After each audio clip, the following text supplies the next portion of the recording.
Rorschach is often remembered as a hero, a vigilante, a detective, a man willing to do what others would not. That is the comfortable version of the story.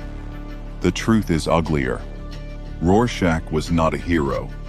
He was a homeless man, filthy, half-starved, physically neglected. Nothing about Walter Kovacs resembled a superhero. And yet, in a world built on corruption and compromise, he became the most frightening person in the room.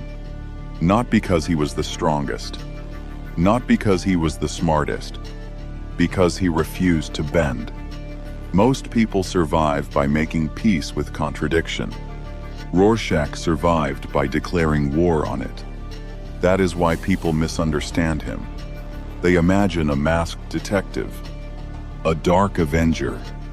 But Walter Kovacs died long before the story began. The coat remained. The journal remained. The mission remained. But Walter was already gone.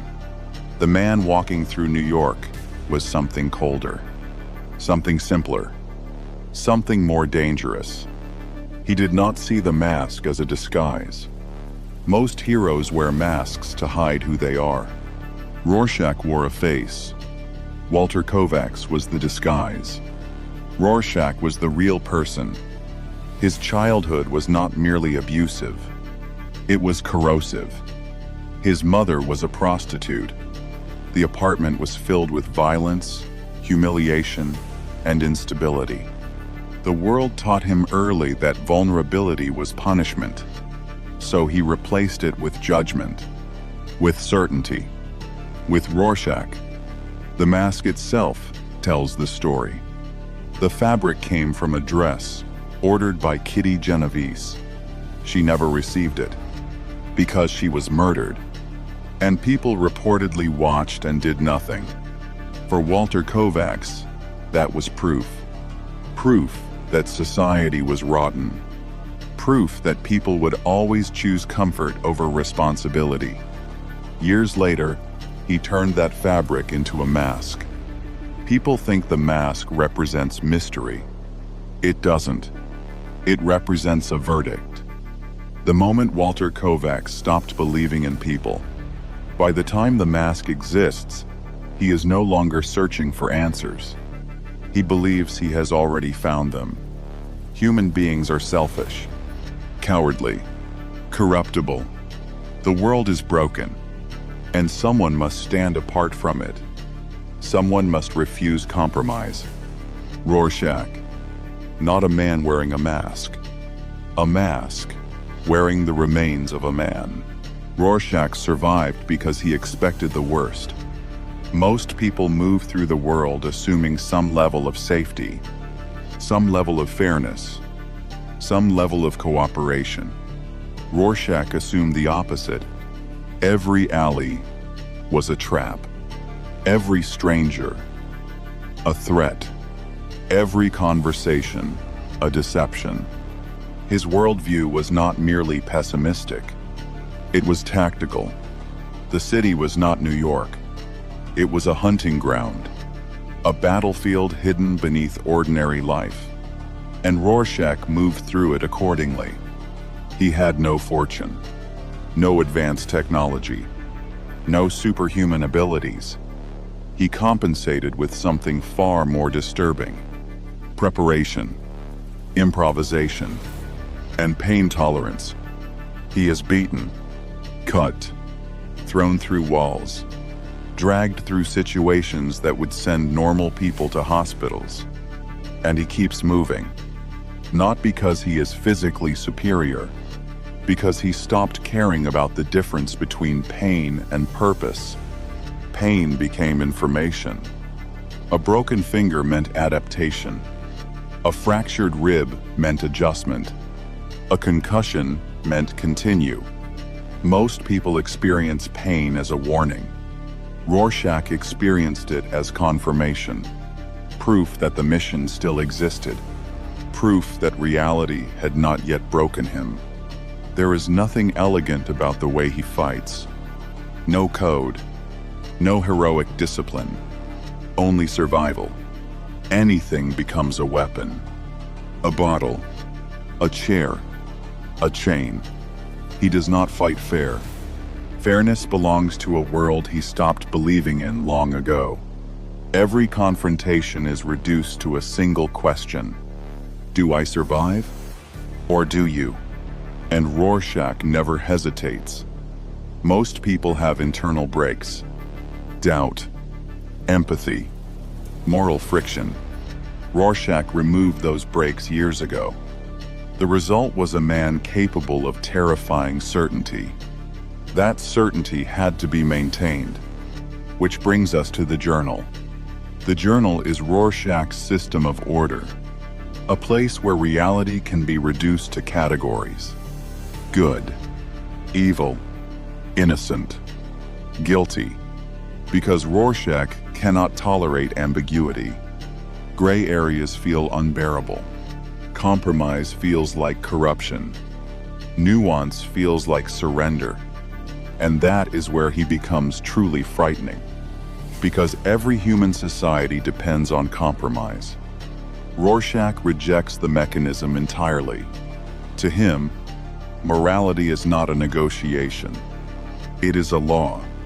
And if the correct answer destroys everything else, so be it. That code gives him strength. But it also isolates him.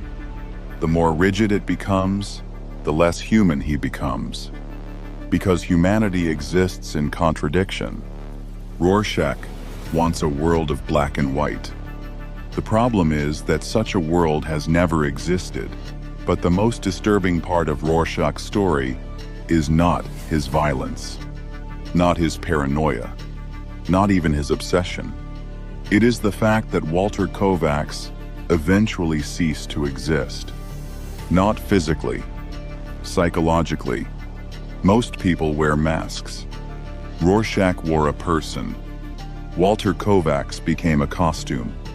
The real individual was Rorschach. When others call him Walter, he reacts as if they are speaking about someone already dead. Because in his mind, they are. Walter became weakness. Rorschach became survival. Walter became vulnerability. Rorschach became certainty. The mask was never hiding his identity. The mask replaced it. And once that process was complete, there was no path back. The tragedy is that Rorschach understands this, which may explain his lack of self-preservation. Most people fight because they want to live. Rorschach fights because he does not know how to stop. His crusade looks like an investigation, a search for justice. But beneath it lies something else, a slow form of suicide. Every night he enters situations that should kill him. Every year he becomes more isolated, more exhausted, more detached from ordinary life. And still he continues.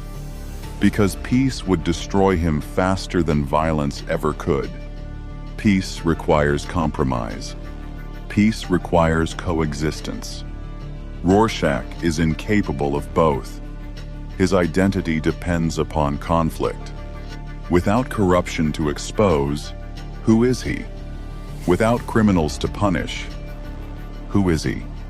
Without moral outrage, who is he? The answer terrifies him. Because somewhere beneath the mask waits Walter Kovacs. And Walter Kovacs is exactly the person Rorschach spent his life trying to escape. This brings us to Antarctica. Ozymandias succeeds. Millions are dead. The world is united. Nuclear war has been prevented. For everyone else, the calculation is obvious. Accept the lie. Preserve the peace. Move forward. Rorschach cannot. Not because he fails to understand the logic, because logic is irrelevant. His morality does not operate on consequences. It operates on principles. And principles either survive intact, or they mean nothing. Dr. Manhattan did not truly kill Rorschach. Rorschach forced the decision. He understood exactly what the alternative was. Compromise, silence, acceptance. He could not live in that world, so he chose the only path remaining: death, not as defeat, as consistency, because he refused to bend. And that is the terrible beauty of Rorschach. Not that he was right, not that he was wrong, but that he remained the same man until the very end. Most people adapt. Most people compromise. Most people survive. Rorschach chose something else. A moral line so rigid that it became a prison. And when the prison door finally opened, he stepped willingly into the snow. Because Walter Kovacs was already dead, and Rorschach had no place in a peaceful world.